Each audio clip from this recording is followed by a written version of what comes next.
Good morning for fellow librarians, university administrators, and information professionals. I'm delighted to have this opportunity to join you here in beautiful Mexico City for this conference. I thank Dr. Rodriguez-Gallardo for inviting me to speak with you, and I also thank the conference committee for their gracious help and their hospitality, and a special thank you to Julieta. The theme of this conference, the library and the productive sector, is very timely because, as I am all sure we agree, information is a key part of the economy. Information is an essential component of many goods and services. In many cases, information is a standalone product. Information drives economies at the local and national levels, and libraries are in a unique position to broker all aspects of the information transaction. However, even in this important role, libraries are not always recognized for all they have to offer and are often facing huge funding challenges. Yesterday's opening keynote addressed how libraries are included in profitable projects, and other sessions provided us with insights about the role of the library in the primary and productive sector. These sessions discuss the library's role as an important partner in all kinds of economic ventures. Yesterday focused on looking at the library as an organization. This morning we will explore the topic from the perspective of the people who make up the organization. You, the librarian. For the purposes of our discussion today, I'm considering librarians and information professionals as having very similar professional profiles. They build and manage collections, they deal with information products, and they provide a wide range of information services. These are the people who manage the library's activities, and as such are the heartbeat of the organization. They are also the people who are charged with finding creative solutions to help their organization overcome challenges, including running a sustainable organization and obtaining funding from non-traditional sources.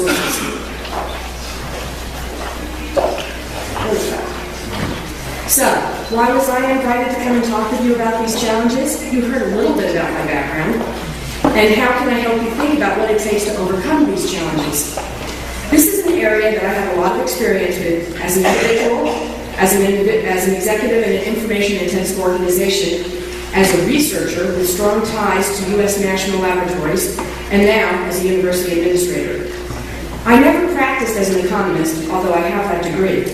Instead, I helped found and manage Research Frontiers Corporation, a small firm that provided research services and information products to the entertainment industry for nearly 20 years.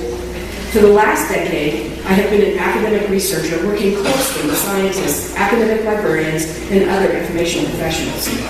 And now I am Associate Dean for Research at my college, the College of Communication and Information, which includes the School of Information Sciences, as well as the schools of Journalism and Electronic Media, Advertising and Public Relations, and Communication.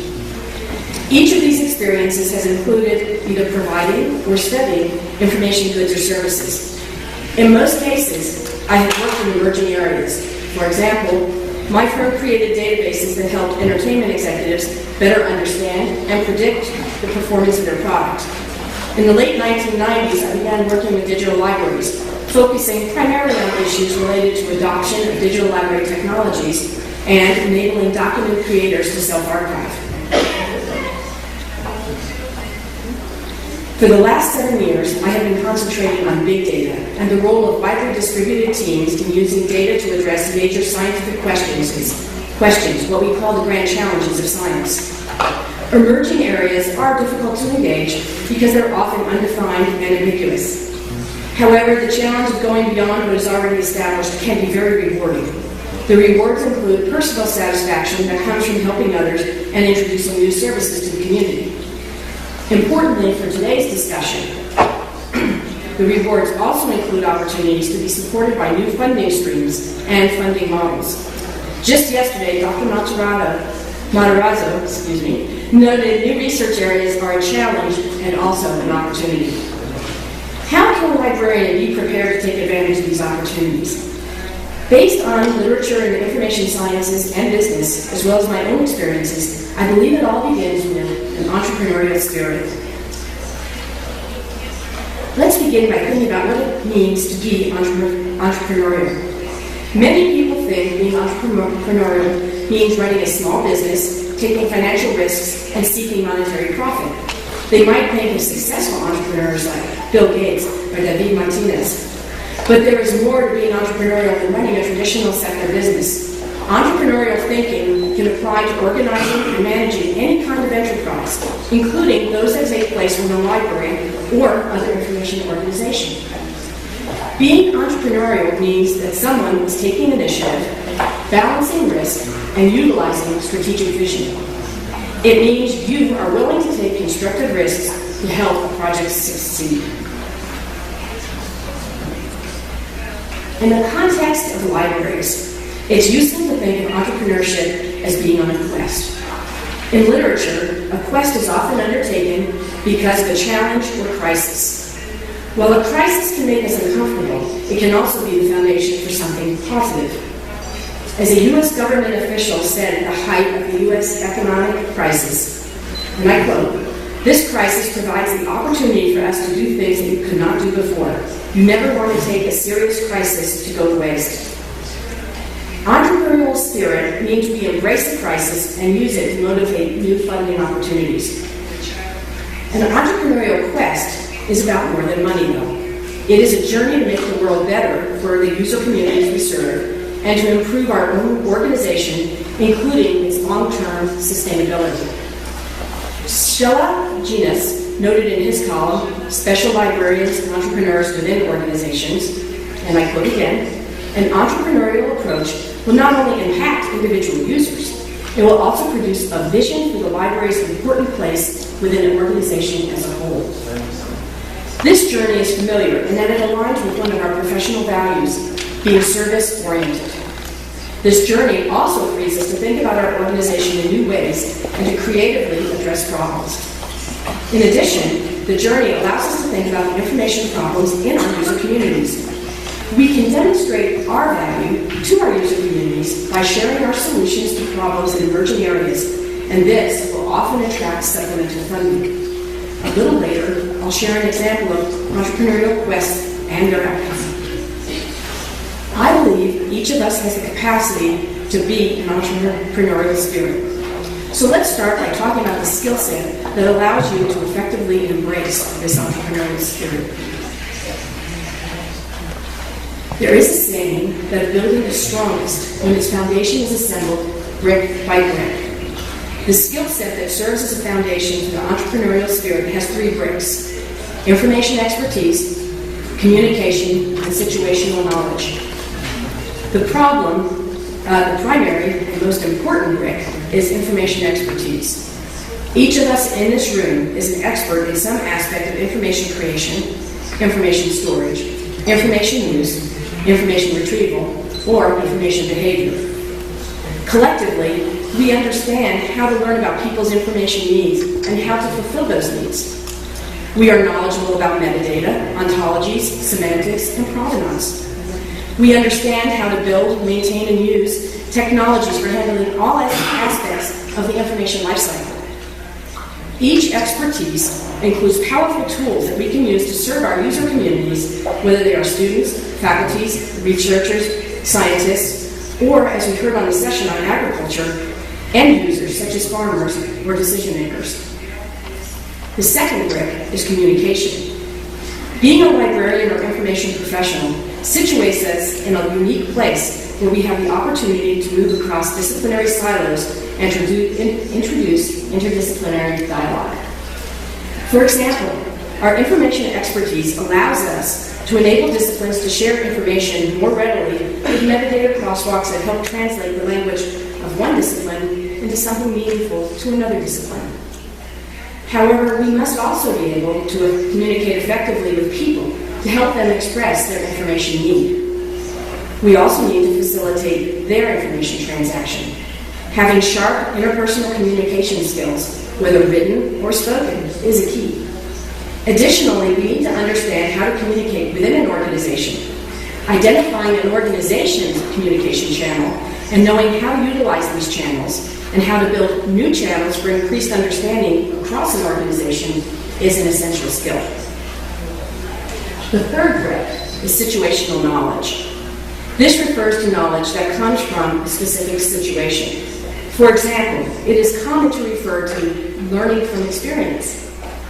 This type of learning creates situational knowledge. Anthropologists know that situational knowledge is often embedded in our language and our culture. Librarians are often serving academic and research communities with different languages and cultures. Our ability to recognize the situational knowledge in a given environment allows us to make observations and suggestions that can improve how others find, use, and work with information. We help others make better decisions about information by integrating what we have learned from experience and observation. Each of us has already laid a foundation for our professional life with the bricks of information expertise, communication, and situational knowledge. Thinking of your own professional profile in these terms allows you to take a personal inventory of your abilities and to consider how you might strengthen your skill set in each area. Now that we've laid the foundation, let's talk about some other important skills that will help build your entrepreneurial spirit. Stephen Bell from Temple University wrote a thought-provoking piece entitled "The Librarian Entrepreneur? Demystifying an Oxymoron," in which he shared a list of 5 traits that should be nurtured by the entrepreneur. A librarian should be optimistic, meaning that she must be ready to exploit opportunities when they arise.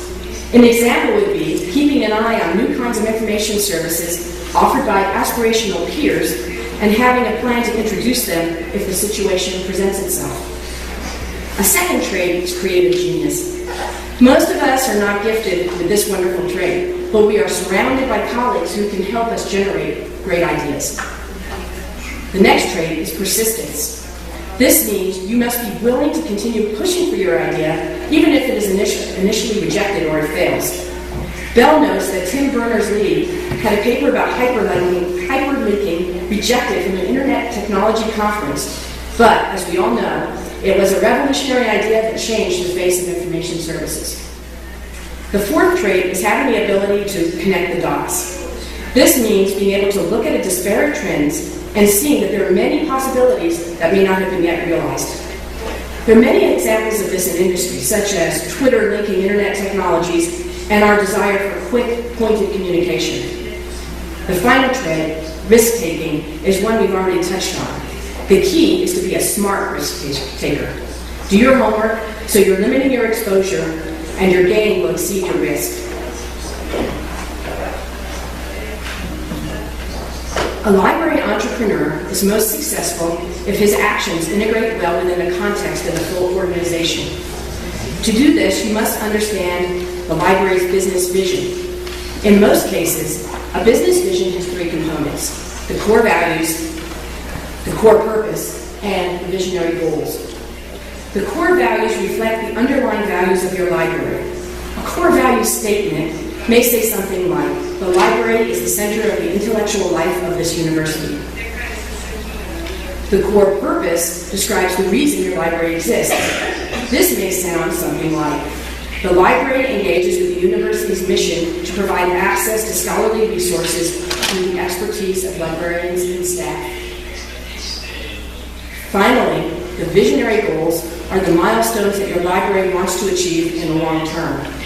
This may sound like, "The library's activities will be recognized internationally." Your library has an array of strategic and tactical goals to meet this business vision. An entrepreneurial endeavor is most easily instituted if it fits within the existing business vision of your library and if it aligns with existing strategic and tactical goals. However, if the entrepreneurial idea is somewhat outside the business vision, it doesn't mean you should give up. Remember that trait of persistence. Instead, it is time to call on your creative genius and remember that creative genius might be from your whole team. Consider how this idea might fit with the visionary goals, even if it doesn't fit with the current core purpose. Also, see how the idea aligns with the core values. Remember, entrepreneurial ideas are usually introducing something new to your organization. I would like to take one moment to disentangle 2 concepts that are inexorably paired: entrepreneurship, and innovation. An innovation is a new idea, a new product, or a new service. However, it doesn't necessarily mean it is a brand new invention. It can mean that it is new to a particular community, even if it has been in other communities before. One example is research data services. Perhaps these research data services have been offered at Library A for many years. At Library Z, they have not been offered, so their introduction would be an innovation. The introduction of research data services to Library Z may be the result of an opportunistic entrepreneurial librarian at Library Z, or it may be the result of an institutional directive. One tip for entrepreneurial librarians is that it is good to keep an eye on activities at aspirational peer institutions. See what they're doing, and if there are any innovations that you might be able to introduce in your library. You can be the one who invents the new idea, product, or service, but it is also valuable to transplant successful ideas from other places. I promised you that I would share a story of an entrepreneurial quest starring librarians and information professionals. Let's call this quest Big World, Big Science, Big Data.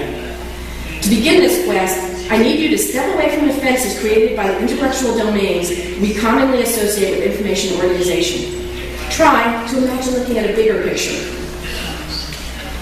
The story begins by looking at some of the many challenges facing society: climate change and its effects, the increase of genetically modified organisms, the need for sustainable energy. Science is one of the tools we use to understand and address these challenges. Science is the systematic study of the world using observation and experimentation. Needless to say, that covers a lot of ground. But there's one thing that all scientists use, whether they're studying creatures or cosmos.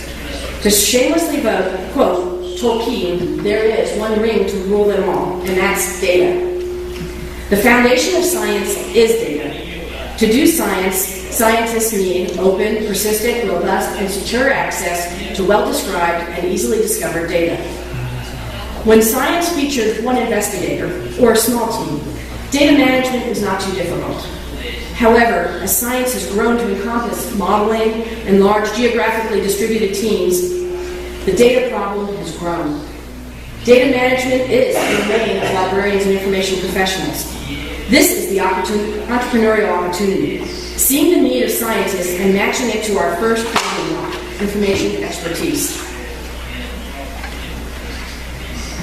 The quest I'm going to share today focuses on observational data because they are the basis for ecological studies. This pyramid identifies the many ways that observational data is gathered.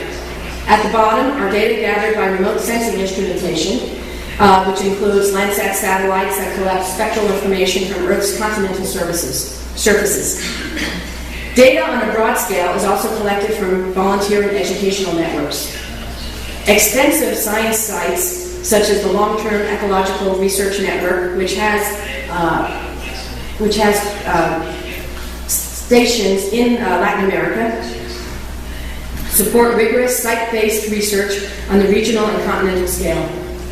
Finally, there are intensive science sites such as FluxNet, which is a global network of micro-meteorological tower sites that measure the exchange of carbon dioxide, water vapor, and energy between the biosphere and the atmosphere.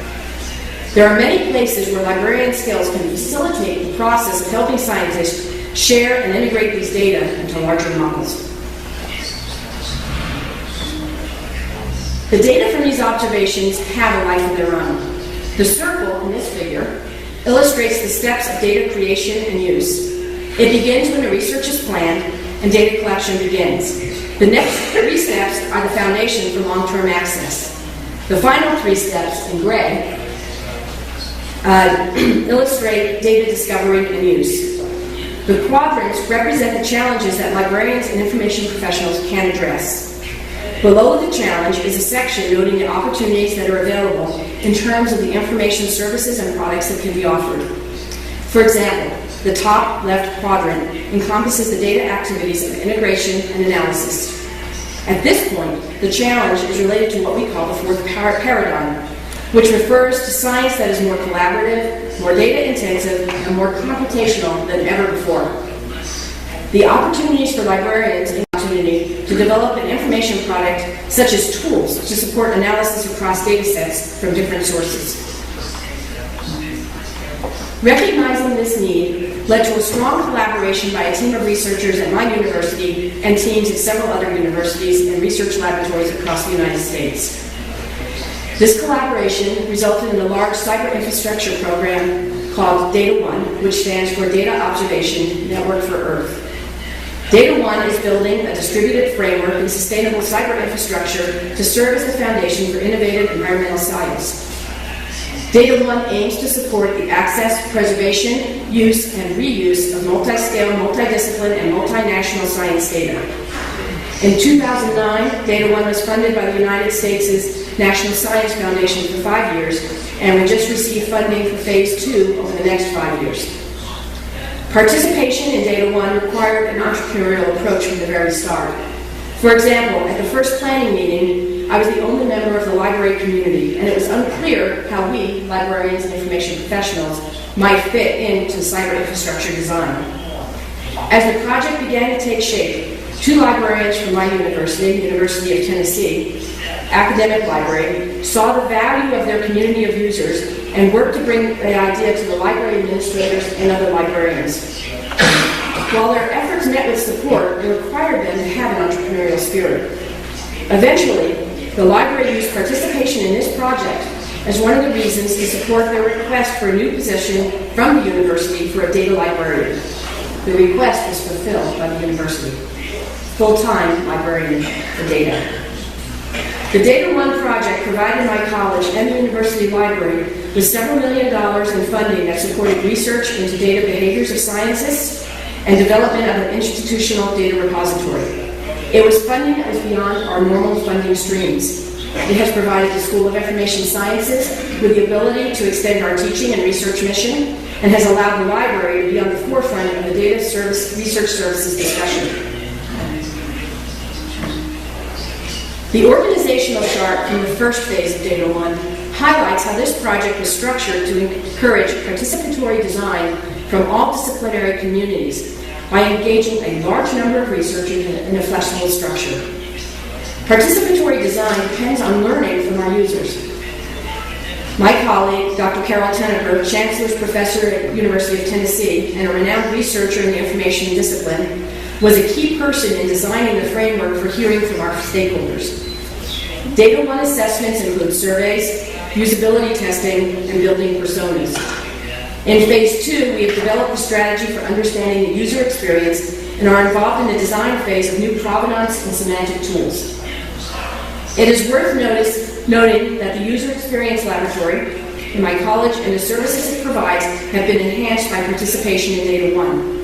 This has led to working with others beyond the initial Data One project. It's another example of how the entrepreneurial approach can be valuable. Returning your attention to this chart, you can see that the University of Tennessee logo, which is the orange UT, represents locations where our researchers are active.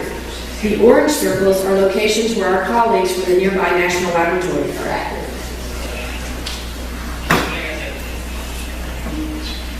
Community and collaboration are important parts of Data One and are also important considerations for any entrepreneurial venture. In Data One, we developed this figure to identify our stakeholders.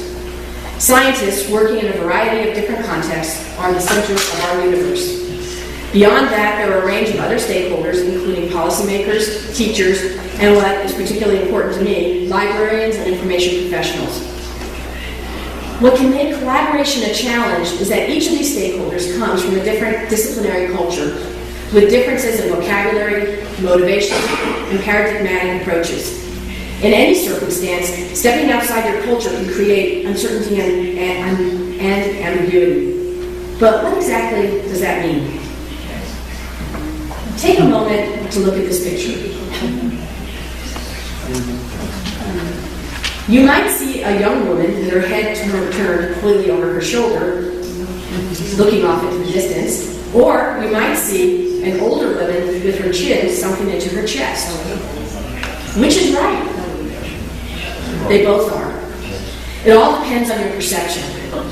This can be the case when two people or two cultures look at the same image. They see different things, and yes, what each one sees is actually there.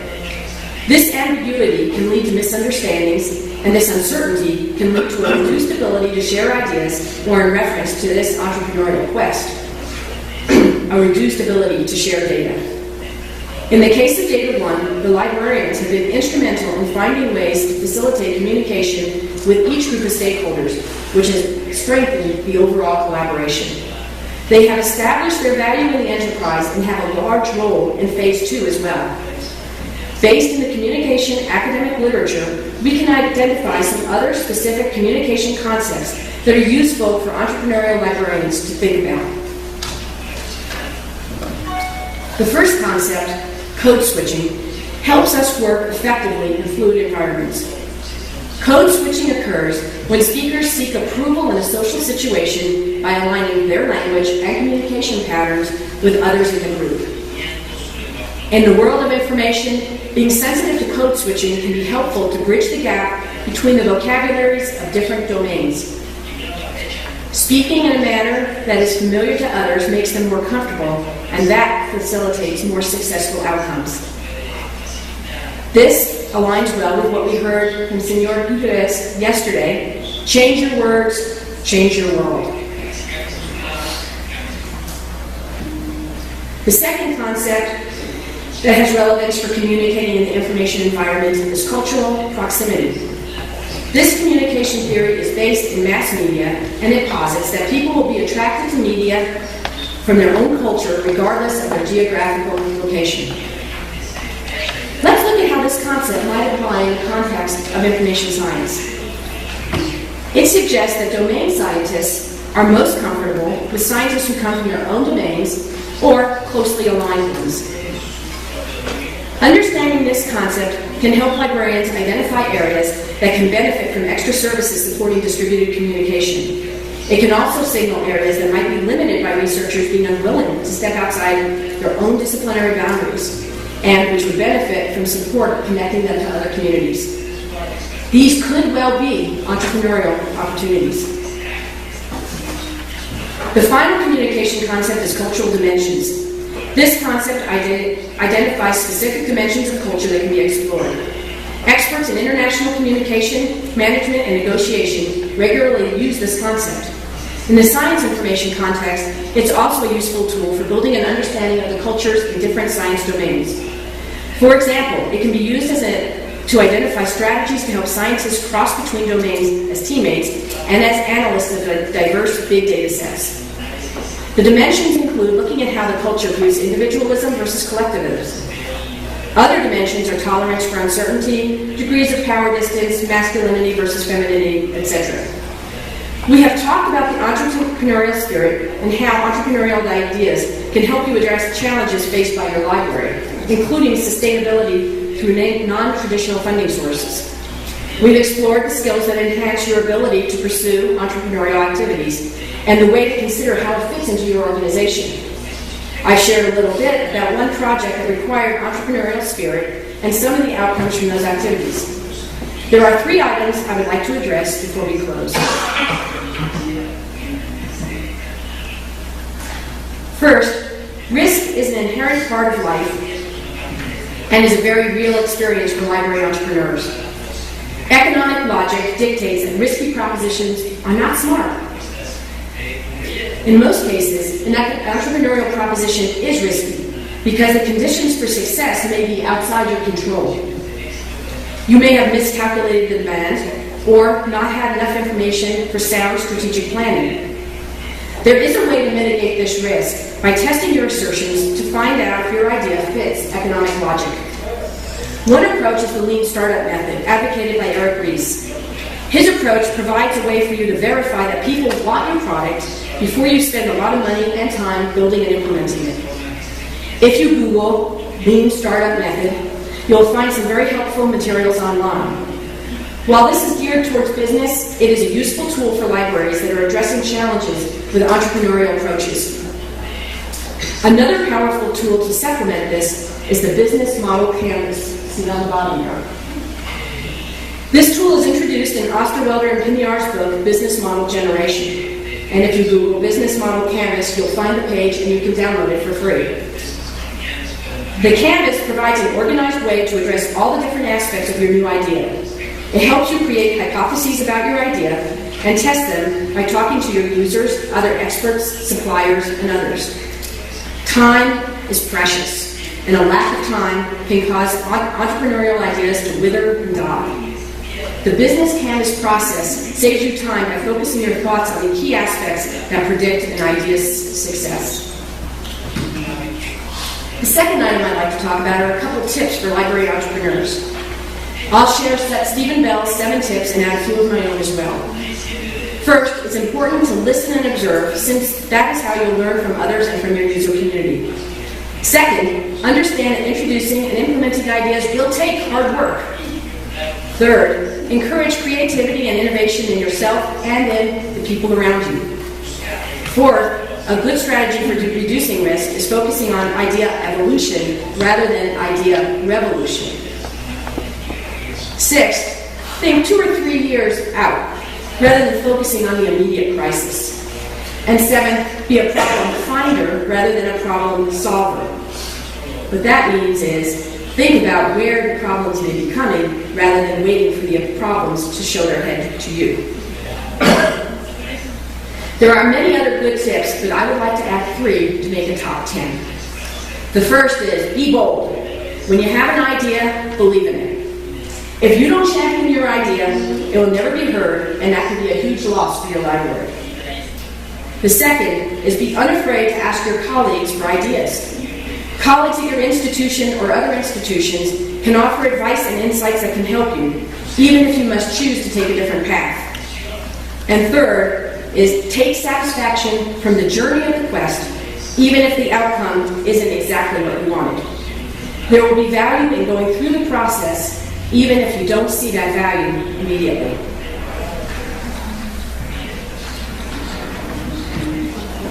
My final comments focus on what you should be thinking about. You must ask yourself, why am I here? Are you satisfied with simply doing what you've always done? Ultimately, this means your library will be operating as it always has, meeting the status quo, but rarely advancing beyond these boundaries. It will not be ready to take advantage of the kinds of relationships and opportunities we heard about yesterday. But as I started this talk, I said that individuals are the heartbeat of the library. And that means how you feel and what you do makes a huge difference. The Harvard Business Review featured Clayton Christensen's seminal article, How Will You Measure Your Life? In this article, he asked readers to evaluate their careers based on 3 criteria. How can I be sure I will be happy in my career? How can I be sure that my relationships with my spouse and family become an enduring source of happiness? How can I be sure I'll stay out of jail? Hopefully none of us will have to deal with number 3. Christensen challenges readers to create a strategy for their lives by outlining their purpose for being on this earth and then noting ways to live up to that purpose. Christensen shares that his priorities are his faith, his family, and helping others. Notice that these are not directly related to business, and yet he is a business expert, and this was in the Harvard Business Review. From this, we can conclude the entrepreneurial spirit is more highly charged when you have identified the purpose in your life.